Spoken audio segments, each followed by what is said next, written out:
नमस्कार, आवाज समाचार में आपका स्वागत है। आपके साथ मैं हूं विपिन भट्ट, लेकर हाजिर है 5 बजे का ताजा तरीन आवाज समाचार, जहां है आपके लिए ताजा और अपडेटेड खबरें। सबसे पहले आपके लिए इस वक्त की बड़ी हेडलाइंस। सेम सेक्स मैरिज की उम्मीदों को बड़ा झटका। गे कपल्स को ना शादी और ना बच्चा गोद लेने का अधिकार। सुप्रीम कोर्ट में याचिका खारिज। कहा, अदालत नहीं बना सकती कानून, सरकार करे विचार। मध्य प्रदेश के लिए कांग्रेस ने खोला वादों का पिटारा। 27% ओबीसी आरक्षण के साथ जातीय सर्वे का वादा। पुरानी पेंशन स्कीम और 25 लाख का हेल्थ बीमा भी देगी कांग्रेस। तो 100 यूनिट फ्री बिजली और महिलाओं के लिए 1500 रुपए की मासिक पेंशन का ऐलान। गाजा से हमास का मुख्यालय को उड़ाया। युद्ध के 11वें दिन इजराइल का बड़ा दावा। कल बाइडेन आएंगे इजराइल। इधर रूसी राष्ट्रपति पुतिन पहुंचे चीन। जिनपिंग से की मुलाकात।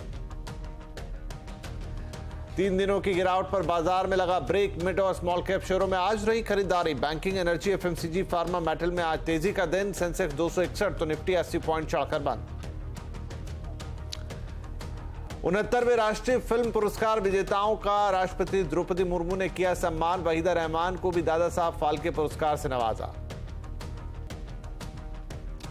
और फेस्टिव सीजन में टाटा का डबल धमाका। नए अवतार में टाटा हैरियर और सफारी लॉन्च। हैरियर 15.5 लाख तो सफारी 16 लाख रुपए से शुरू। आज की बड़ी खबरों में एक खबर आई है सुप्रीम कोर्ट से। सुप्रीम कोर्ट की संविधान पीठ ने समलैंगिक यानी सेम सेक्स विवाह को कानूनी मान्यता देने से इनकार कर दिया है। सुप्रीम कोर्ट ने 3-2 के बहुमत से यह फैसला सुनाते हुए कहा है कि समलैंगिक विवाह को कानूनी मान्यता देना संसद का काम है।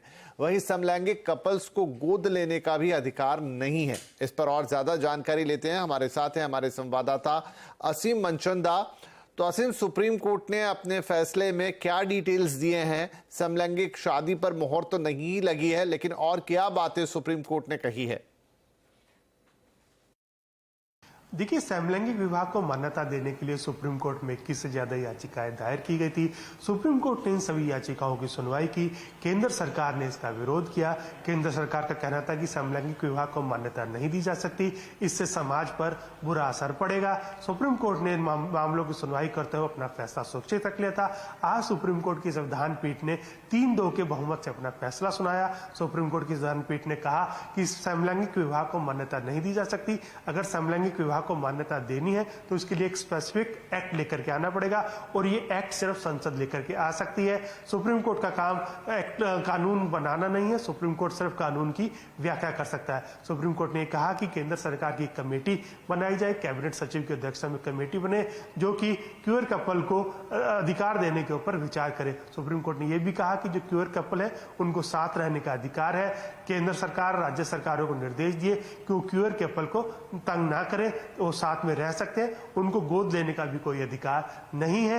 सुप्रीम कोर्ट ने अब ये साफ कर दिया कि समलैंगिक विवाह है उनको मान्यता नहीं दी जा सकती। अब कानून अगर बनाना है तो संसद इसके ऊपर किसी तरह का विचार करेगी। जी, तो असीम, सुप्रीम कोर्ट ने ये तो अपना फैसला यहां पर सुना दिया है और आपने भी वो डिटेल्स हमें दिए, बहुत शुक्रिया। इधर सुप्रीम कोर्ट में समलैंगिक शादी को कानूनी मान्यता देने के खिलाफ कई दलीलें दी गई थी।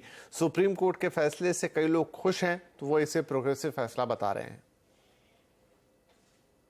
आज का जजमेंट ये प्रूव करता है कि भारत की सुप्रीम कोर्ट भी ये चाहती है कि हिंदुस्तान में जो हमारा सिस्टम पुराना चलाया हुआ है उसमें कोई भी वल्गरनेस नहीं आए, उसमें कोई चेंजेज नहीं आए, और कानून को बदलने का अधिकार केवल भारत की पार्लियामेंट को है।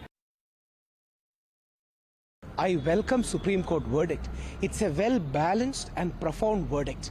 We are an evolved civilized society, so we should say no to homophobia. But that doesn't mean marriage as a sacred institution for thousands of years, that status should be accorded to homosexual couples. But yes, no discrimination, no disrespect to them. We should respectfully engage. But I respectfully disagree with my homosexual community friends, because marriage is a totally different institution altogether. It is between a man and woman. It has been like that for past thousands of years. That has a sacred or sanctity or sacrosanct nature of its own. तो court के फैसले से LGBTQ community को थोड़ा धक्का लगा है। वो कोर्ट के फैसले से निराश है, लेकिन उनकी उम्मीदें अभी बरकरार हैं। वो चाहते हैं कि सरकार की कमेटी में LGBTQ कम्युनिटी के लोग भी शामिल हो। पर जिस चीज़ के बारे में हम लोग सोच रहे थे वो तो हुआ नहीं ना, और वो बहुत डिसअपॉइंटिंग है। और अब देखिए वो जो कमेटी की बात भी कर रहे हैं, कमेटी बैठेगी, फिर जो दूसरे राइट्स के बारे में बात कर रहे हैं उसके लिए, सिविल राइट्स के लिए इन्होंने वो भी टच नहीं किया। तो नेचुरली दुख तो हो रहा है सबको। कमेटी बनना चाहिए, बट कमेटी में हमारा भी हमारे भी लोग होने चाहिए। कमेटी बनना चाहिए और उसमें कमेटी एक तरफा कमेटी नहीं, हमारे और हम भी एक ऐसा नहीं है कि हम सारे LGBT लोग एक ही सोच रखते हैं। तो हर किसी के सोच को, यानी बहुत तरीके के LGBT लोग भी होने चाहिए वहाँ। So the overall judgment is quite progressive and positive because court talked about so many small rights which we were demanding. For an example, court talked about anti-discrimination at home by parents. Court also talked about banning the conversion therapy of LGBT people. That is something which we have been demanding for a very long time. It also talked about Garima Grah, that means shelter home for LGBT people who are thrown out of home. So many small positive things were there. तो समलैंगिक शादी को लेकर supreme court के फैसले के क्या मायने हैं और अब आगे इससे क्या रास्ता है? आज आवाज अड्डा में इसी पर होने जा रही है बड़ी बहस। शाम 7:57 पर समलैंगिक शादी, अभी करो इंतजार। आज का आवाज अड्डा जरूर जुड़िएगा हमारे साथ। और अब बात करेंगे इजरायल और हमास के बीच चल रही जंग की।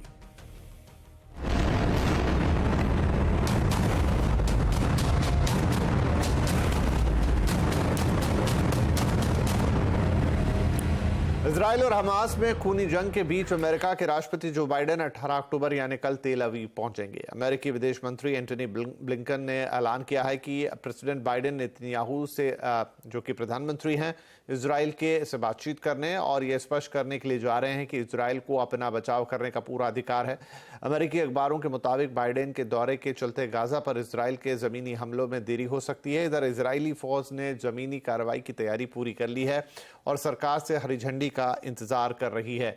IDF ने दावा किया है कि गाजा पर समुद्र की तरफ से भी हमले किए जा रहे हैं और हमास के अहम ठिकाने ध्वस्त किए गए हैं। वहीं लेबनान में हिजबुल्लाह के ठिकानों पर भी हमले किए गए हैं। इधर हमास का कहना है कि उसके पास 200 से 250 लोग बंधक हैं, इनमें विदेशी नागरिक भी शामिल हैं। इन्हें मेहमानों की तरह रखा जा रहा है और हालात सामान्य होने पर रिहा कर दिया जाएगा। इधर रूस के राष्ट्रपति व्लादिमीर पुतिन ने नेतन्याहू से बात की है। पुतिन ने कहा है कि वो जंग को आगे बढ़ाने से रोकने के लिए जरूरी कदम उठा रहे हैं। वहीं चीन के राष्ट्रपति शी जिनपिंग के साथ मुलाकात के लिए पुतिन चीन पहुंच चुके हैं। शी जिनपिंग ने पुतिन को बेल्ट एंड रोड प्रोजेक्ट पर बातचीत के लिए बुलाया है, लेकिन माना जा रहा है कि इसमें इजरायल हमास युद्ध पर भी बातचीत होगी। मध्य प्रदेश में चुनावी संग्राम के लिए कांग्रेस ने अपना पिटारा खोल दिया है। इसमें 25 लाख तक का हेल्थ बीमा, महिलाओं को 1500 रुपए की मासिक पेंशन और पुरानी पेंशन स्कीम योजना की बहाली समेत कांग्रेस ने 27% ओबीसी आरक्षण और जातीय सर्वे का वादा किया है। हमने किसानों के हक में देश का सबसे बड़ी क्रांतिकारी निर्णय लिया है। कांग्रेस सरकार धान 2500 रुपए प्रति क्विंटल खरीदेगी। हम गेहूं 2600 रुपए क्विंटल पर खरीदेंगे। और मेरा मिशन है कि किसान को 3000 रुपए प्रति क्विंटल कीमत हम दें। स्वास्थ्य के अधिकार का कानून बनाएंगे और 25 लाख रुपए तक स्वास्थ्य बीमा और 10 लाख रुपए का दुर्घटना बीमा कराएंगे। और अब बात करते हैं बाजार की। आज 3 दिनों की गिरावट के बाद बाजार में बढ़त देखी गई। इसी के साथ बाजार हरे निशान पर बंद हुआ। सेंसेक्स 261 अंक चढ़कर 66,428 पर पहुंचा तो निफ्टी 80 अंक चढ़कर 19,812 पर। आज सबसे ज्यादा रौनक हमने बैंकिंग, एनर्जी और FMCG शेयरों में देखी। वहीं फार्मा, मेटल इंडेक्स आज बढ़त पर बंद हुए।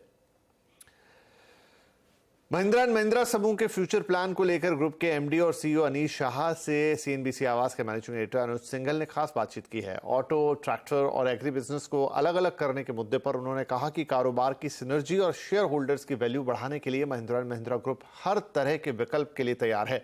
आइए आपको दिखाते हैं इस खास बातचीत के कुछ खास अंश। ऑटो और ट्रैक्टर या फिर एक एग्री बिजनेस जो है उसको अलग करने का कुछ सोचा आपने मेन एमएनएम में, क्योंकि आप सेल्स डेटा आते हैं आपके, तो एक पैसेंजर व्हीकल्स का अलग सेल्स डेटा आता है और ट्रैक्टर्स का अलग से सेल्स डेटा आता है। क्या एक विचार है कि दोनों को अलग अलग लिस्ट किया जाए? ऐसा कभी आगे जाकर ग्रुप लेवल पे थिंकिंग है क्या ऐसा कभी?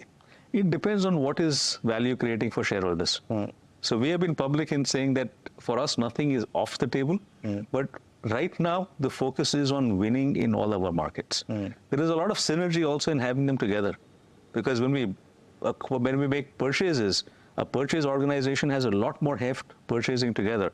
So we will look at all the synergies, see what can be retained if we do look at other options from a structure standpoint, and then see what is the best outcome from a shareholder standpoint. मैं इसलिए पूछ रहा हूँ क्योंकि for example अभी Escorts को Kubota ने acquire किया और उसके बाद हमने एक जबरदस्त री रेटिंग देखी है वहाँ पर। ऑब्वियसली महिंद्रा एंड महिंद्रा का प्रोफाइल बेटर है मार्केट शेयर को लेकर भी, रेवेन्यू को लेकर भी। तो एक कहीं ना कहीं एक ये सवाल उठता है कि अगर दोनों सेपरेटली लिस्ट होंगे तो शायद वैल्यूएशन ज़्यादा अच्छी मिलेगी। See, our focus is long term. We are building businesses for the long term. We are creating value for the shareholders long term as well. So whatever is good for the shareholder from a long term perspective is what we will do. तो ये पूरा interview आप देख सकते हैं आज शाम 5:30 बजे और रात 10:30 बजे सिर्फ सीएनबीसी आवाज पर। बजाज फाइनेंस के नतीजे जारी हो गए हैं। इस तिमाही बजाज फाइनेंस के नतीजे अच्छे रहे हैं। कंपनी का मुनाफा 2,781 करोड़ से बढ़कर 3,550 करोड़ के पार चला गया है। वहीं नेट इंटरेस्ट इनकम 6,997 करोड़ से बढ़कर 8,841 करोड़ पर पहुंची है। ग्रॉस एनपीए भी 0.87% से बढ़कर 0.91% हो गया है। वहीं दूसरी ओर इस बार नेट एनपीए बिना बदलाव के 0.31% पर कायम है। 23 नवंबर से 15 दिसंबर 2023 तक देश भर में लगभग 35 लाख शादियां होने जा रही हैं, लेकिन शादियों से होने वाले कारोबार को लेकर confederation of all India traders यानी कि कैट की रिपोर्ट ने चौंका दिया है। रिपोर्ट के अनुसार शादियों के सीजन में करीब 4.25 लाख करोड़ का कारोबार होने का अनुमान है। डिटेल्स के लिए हमारे साथ है हमारी सहयोगी दीपाली नंदा। तो दीपाली, वेडिंग सीजन लग रहा है काफी हॉट होगा, शादियों के नंबर्स भी बड़े हैं और साथ में उसके साथ जो पूरा धंधा कारोबार जुड़ा है वो भी काफी लग रहा है फलेगा फूलेगा। दिवाली के बाद ग्रैंड वेडिंग सीजन की शुरुआत होने जा रही है। ग्रैंड मैं इसलिए कह रही हूं क्योंकि confederation of all India traders की तरफ से जो आंकड़ा दिया गया है वो कहता है कि इस बार वेडिंग सीजन में 35 लाख से ज्यादा शादियां देश भर में होगी। अगर वेडिंग सीजन की शुरुआत की बात करें तो इसकी शुरुआत होने जा रही है 23 नवंबर से और ये 15 दिसंबर तक चलेगा। इन दोनों ही महीनों में कुछ खास तारीखें हैं जब सबसे ज्यादा शादियां होंगी। अगर नवंबर की बात करें तो नवंबर में 23, 24, 27 और 29 तारीख को सबसे ज्यादा शादियां हैं। वहीं दिसंबर की बात करें तो 3, 4, 7, 8 और 15 तारीख को सबसे ज्यादा शादियां होंगी। जहां इस वक्त मैं खड़ी हूं राजधानी दिल्ली में, तो अकेले राजधानी दिल्ली में ही 3.5 लाख से ज्यादा शादियां होने का अनुमान लगाया गया है। और आप देख सकते हैं जहां मैं इस वक्त मौजूद हूं, ये एक पॉपुलर ब्रांड है चावला बैंड, और यहाँ पर कस्टमर्स भी आ रहे हैं अपनी बुकिंग कराने के लिए, क्योंकि अगर पहले बुकिंग नहीं कराते हैं तो कहीं ना कहीं जब वेडिंग सीजन की शुरुआत होती है तो रेट इंक्रीज हो जाता है। तो कस्टमर्स यहाँ पर पहुंच रहे हैं, बुकिंग करा रहे हैं। ओवरऑल बिजनेस की बात की जाए तो जो डेटा कैट की तरफ से दिया गया है उसके मुताबिक 4.25 लाख करोड़ रुपए का कारोबार इस वेडिंग सीजन में होगा। और ये जो एस्टीमेट लगाया गया है वो कुछ इस तरह से है कि किसी भी परिवार में जब शादी होती है तो उसके कुल खर्च में से 20% हिस्सा दूल्हा दुल्हन और उनके रिश्तेदार को सगन के तौर पर दिया जाता है, और वहीं 80% हिस्सा जो है वो बैंड बाजा और जितने भी दूसरे अरेंजमेंट है जिसमें बैंक्वेट हॉल, टेंट, मिठाइयाँ, ज्वेलरी शामिल है, इस पर खर्च किया जाता है। तो इस बार ये रिकॉर्ड अनुमान लगाया गया है और इन नंबर्स को देखकर अंदाज़ा लगाया जा सकता है कि इस बार का वेडिंग सीजन कारोबारियों के लिए अच्छा साबित होगा। दीपाली नंदा, दिल्ली। और एम्स की एक रिसर्च में पता लगा है कि प्रदूषण से न सिर्फ सांस की बीमारियां होती हैं बल्कि डायबिटीज का खतरा भी बढ़ जाता है। क्या है पॉल्यूशन का डायबिटीज कनेक्शन? आज हम लेकर आ रहे हैं कंज्यूमर अड्डा में प्रदूषण का असर, बढ़ता ब्लड शुगर।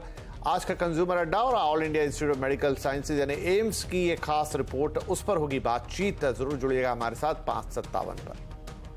वेलकम बैक, आप देख रहे हैं आवाज समाचार। अब कुछ और खबरें। प्रधानमंत्री मोदी ने वैश्विक समुद्री भारत शिखर सम्मेलन के तीसरे संस्करण का उद्घाटन किया। यहां पीएम ने अमृतकाल विजन 2047 का भी अनावरण किया। यह सम्मेलन 19 अक्टूबर तक मुंबई में चलेगा। पीएम ने कहा कि अब विश्व व्यवस्था में दुनिया नई आकांक्षाओं के साथ भारत की ओर देख रही है। आर्थिक संकट से घिरी दुनिया में भारत की अर्थव्यवस्था लगातार मजबूत हो रही है।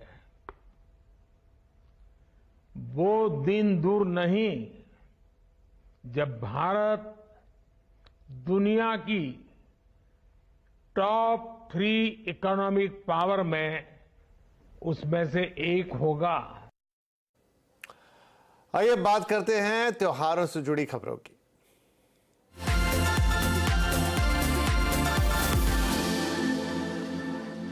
टाटा मोटर्स ने एसयूवी सेगमेंट में अपनी पकड़ को और मजबूत करने के लिए हैरियर और सफारी को नए अवतार में लॉन्च कर दिया है। नई हैरियर और सफारी में सेफ्टी का पूरा ख्याल है। इन दोनों गाड़ियों में 6 एयरबैग स्टैंडर्ड के साथ इन्हें क्रैश टेस्ट में 5 स्टार ग्लोबल रेटिंग भी मिली है, जो पहले नहीं थी। फीचर्स के मामले में बात करें तो ADAS के साथ hill hold control, 360 degree camera के साथ 12 इंच का इंफोटेनमेंट सिस्टम। बाहरी लुक में ज्यादा बदलाव हालांकि यहां नहीं है या ज्यादा बदलाव किया गया है, जिसकी वजह से दोनों गाड़ियां पहले से ज्यादा मस्कुलर और बोल्ड दिख रही हैं। इंजन में कोई बदलाव नहीं किया गया है। पहले की तरह ये 2 लीटर का डीजल इंजन है जो कि 170 bhp का पावर जनरेट करेगा। दोनों गाड़ियों में 6 स्पीड मैनुअल गियर के साथ ऑटोमेटिक गियर के भी ऑप्शन है। नई हैरियर और सफारी में अब 4 ट्रिम में मिलेंगी। हैरियर की कीमत 15.5 लाख रुपए से शुरू हो रही, जबकि सफारी की कीमत 16,19,000 रुपए से। इनका सीधा मुकाबला जीप की कंपस, MG की हेक्टर और महिंद्रा के XUV 700 से है। राष्ट्रपति द्रौपदी मुर्मू ने आज 69वें राष्ट्रीय फिल्म पुरस्कार विजेताओं को दिल्ली में सम्मानित किया। सम्मान लेने के लिए आलिया भट्ट, कृति सेनन, अल्लू अर्जुन और माधवन नायर सम्मान समारोह में पहुंचे। सम्मान मिलने से सभी काफी खुश दिखाई दिए। 24 अगस्त को 69वें राष्ट्रीय फिल्म पुरस्कारों की घोषणा की गई थी। आर माधवन की film rocketry the Nambi effect को बेस्ट फीचर फिल्म का अवार्ड मिला। विकी कौशल की सरदार उधम को बेस्ट हिंदी फिल्म का खिताब मिला, तो आलिया भट्ट को गंगूबाई काठियावाड़ी और कृति सेनन को मिमी के लिए बेस्ट एक्ट्रेस का पुरस्कार दिया गया। वहीं पुष्पा के लिए अल्लू अर्जुन को बेस्ट एक्टर का सम्मान मिला। इस दौरान सूचना और प्रसारण मंत्री अनुराग ठाकुर भी कार्यक्रम में मौजूद रहे। नेशनल फिल्म अवार्ड्स में दिग्गज एक्ट्रेस वहीदा रहमान को Dada Saheb Phalke life time achievement award से नवाजा गया। भारत की राष्ट्रपति द्रौपदी मुर्मू ने अपने हाथों से उन्हें सम्मानित किया। इस दौरान हॉल में मौजूद सभी लोगों ने खड़े होकर उन्हें सम्मान दिया और तालियों की गड़गड़ाहट के साथ उन्हें बधाई दी गई। ये देखकर वहीदा रहमान भी भावुक हो गई। जहाँ जिस मुकाम पे मैं खड़ी हूँ, ये सारा मेरी प्यारी इंडस्ट्री की वजह से है। मुझे लकीली बहुत अच्छे top directors, producers, film makers, technicians, writers, dialogue writers, music directors और संगीतकार, सबका बहुत सहारा मिला, बहुत इज्जत दी, बहुत प्यार दिया। और बात करेंगे क्रिकेट वर्ल्ड कप की।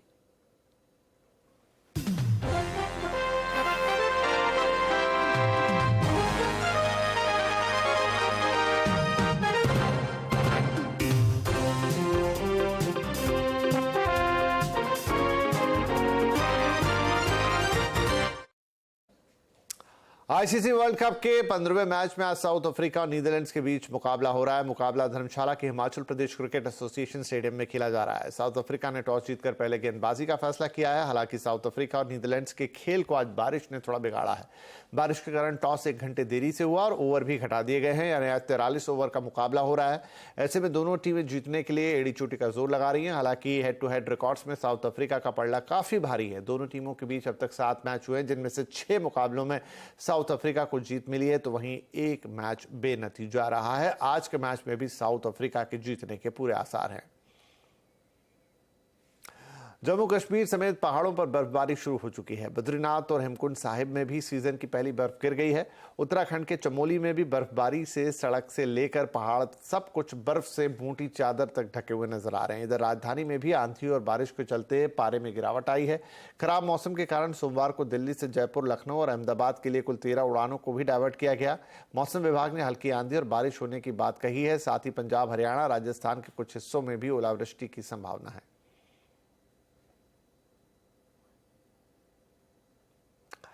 तो इस बुलेटिन में फिलहाल इतना ही, लेकिन CNBC आवाज पर खबरें और आपके लिए बनाए गए खास कार्यक्रम लगातार जारी हैं और आप हमारे सोशल मीडिया प्लेटफॉर्म्स पर भी बस एक क्लिक के माध्यम से पा सकते हैं नई, ताजा और अपडेटेड खबरें। नमस्कार।